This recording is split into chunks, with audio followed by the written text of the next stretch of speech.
sure that was a lot of fun. But what they found was in the early recessions, going back into the 70s, most people went back to the same jobs. You know, factory slowed down, you got laid off, got your union benefits, factory ramped up, you went back, started doing what you did before.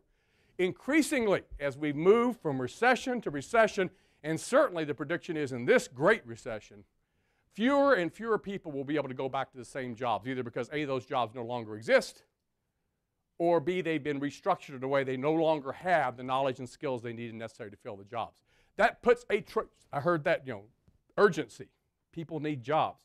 That puts a tremendous burden on higher education. And let me tell you our point to the Secretary of Labor. It will be my point to Secretary of Labor on Friday. It's been our point since this new administration took over. The United States of America has a workforce development system. It's called higher education. And we've got to integrate our workforce pieces, our higher ed, to one that is a coherent, consistent credentialing system that is an on-off highway where people keep moving forward, that there are no dead ends. It's great when I heard all that. Wow, you're already there. So it didn't take me here to let you know that. So again, just to summarize, 30 million new and replacement jobs will require some college. We estimate 73 million jobs will require an associate degree or above by 2018. This isn't even our 2025. This is 2018. I'll still be alive then, you know. So I hope. So this is what, and you know what? It just so happens. It's a wonder when a plan comes together, that if we hit 60% of the population with a high-quality post-secondary credential, we'll be at about 73 million. Funny how that works out. So there will be sufficient job demand to meet this Lumina's goal. However, at current rates, we will have a tremendous shortfall. And you've been reading a lot, I think, in the papers around skills gaps. And yes, we have a high unemployment rate, but I would tell you, if you look throughout this great recession, I didn't include these charts because I thought Tony might include them, but I guess since he wasn't here, he wasn't able to. But if you look at unemployment rates since the 70s till now, and you look even during the month by month, through last December, through the heart of the Great Recession, there's huge differential in the unemployment rate between those with some college and those with high school or less than high school. I mean, so it's like 15% for the less than high school. It's like 4.9% for example, for the BA. So, you know, we can say, well, you know, I know an engineer that's unemployed. I know a guy with a BA who's driving a cab. Okay, you know those people, and they're out there. But overall, looking at the overall data, which group would you like to be in? The one with the 4.9% unemployment rate in the depths of this recession, or the ones with a 15+ unemployment rate? Recessions start to cut people off from the bottom rungs of the ladder up, and we've got to move more people up if we're going to be able to do the work. So here's what do we need to do? Well, I mean, again, I hope this is helpful to you as you think about some of these issues I've already heard come up in my brief time here. There's three key things we need, three critical outcomes we believe need to happen. And if you go to our strategic plan, I'm not going to bore, but it's only 4,000 words, but it does drill down to specifics on a lot of these that I won't be able to get to today. It's on our website, Lumina's website, so I invite you to go there and look. Preparation. We have to move to where students are prepared, and let me emphasize all three of these words, academically, financially, and socially for college. We tend to, in this preparation world, I was involved in K-20 all the time I was in Kentucky. We still work in K-20. We tend to move back and forth where it's all about academics, or it's all about the whole student, or it's all about something else. It's all these things. All of these have to be accomplished in order to get students. Second piece is success, and this is where we focus a lot of our attention because we are a higher ed organization. If you go to most states in this country, and we have a report called A Stronger Nation Through Higher Education that's on our website, and we're updating it now. It's based on 2000 census data a lot, so we're going to be updating it very rapidly around American Community Survey 2005, 2007 work. In almost every state you go, I was just in Arizona, I use that as an example.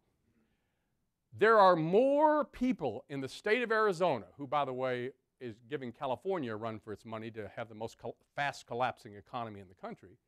There are more people in Arizona with some college and no degree, meaning they were somewhere on a community college or a four-year campus in Arizona sometime in the last however long, There are more of those people than there are the number of people with associate or bachelor's degrees combined.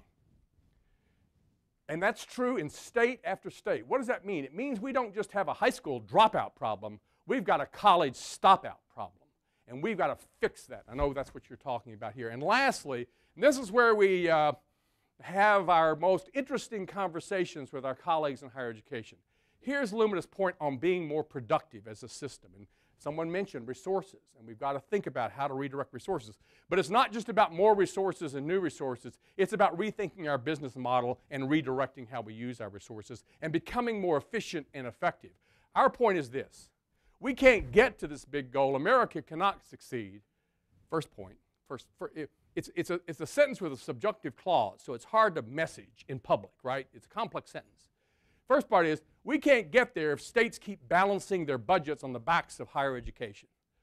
But higher education must do a better job with the money it already has to become more efficient and effective and productive to produce more students with high-quality degrees with the money it has. Now, when I say that, if I'm in a room with legislators, they only hear the second part. Yeah, those higher ed people, they got to get more productive. That's the problem. And when I with higher ed folks, they only hear the first point. You're right. We need more money. Well, it's both. And as a matter of fact, by doing things that demonstrate that you're becoming a lean, mean success machine, you help make the case to your partners, whether it's employers in the room or legislators or players, that you deserve the investment. Think about that with your retirement accounts. I know we hate to think about our retirement accounts right now, but think about that. If you think you've got someone managing your money who doesn't have your self-interest at heart, who is moving things around to get fees so they can, the advertising where the guy's driving in the stretch limo talking to his person, because then what do? Do you continue to put money with that person? No, you move your money, right? Whereas if you think you've got someone that you meet with regularly, they're working with you, they understand the needs that you're trying to address, they're helping you solve your problem, that's where you invest. And to be honest with you, in our discussions with legislators in state after state, when they think about higher ed, it's the former and not the latter. These are a bunch of people doing their own thing who don't care about the state needs, who don't care about the public needs, who don't have a public agenda. They're about themselves. And if that's the case, then we're in trouble in terms of how we get treated in budget pieces. So, goodness, got to move along. All right, so there's the pieces. But we also believe that to drive preparation improvement, to drive success rates and numbers, to drive productivity, it takes three, basically, we call them catalytic approaches, but they cut across all this. One is, as a foundation, and certainly these are things you need to think about. What are the effective practices? What works? If you're trying to get more adults back in here and get them retrained and get them ready in an urgent way to get them back out, what is an effective practice to do that? We need to understand that we fund lots of stuff around effective practice. But what we've learned in the foundation community, and I say that again, being new to the community, but what I think has been learned, is that that's not enough. We have been funding effective practice forever. We have 1,000 random acts of effective practice all over the country. And they are not scaling, and they are not sustaining, and they are not having the kind of impact we need to have. How do we do that? We think it's through some other kinds of work, through policy advocacy. So policies have to change. I'll give you a good example. In almost every state in this union, although we're working with 7 states to try to change this very deeply, in almost every state in the union, true when I was a professor for 20 years, my president knew that the way we were funded was based on enrollment. They take a census at a certain date, usually around 1st of October in the state I was in, and depending on how many warm bottoms you have sitting in those seats, that's how much money you get from the state the next year. Where's the incentive for success?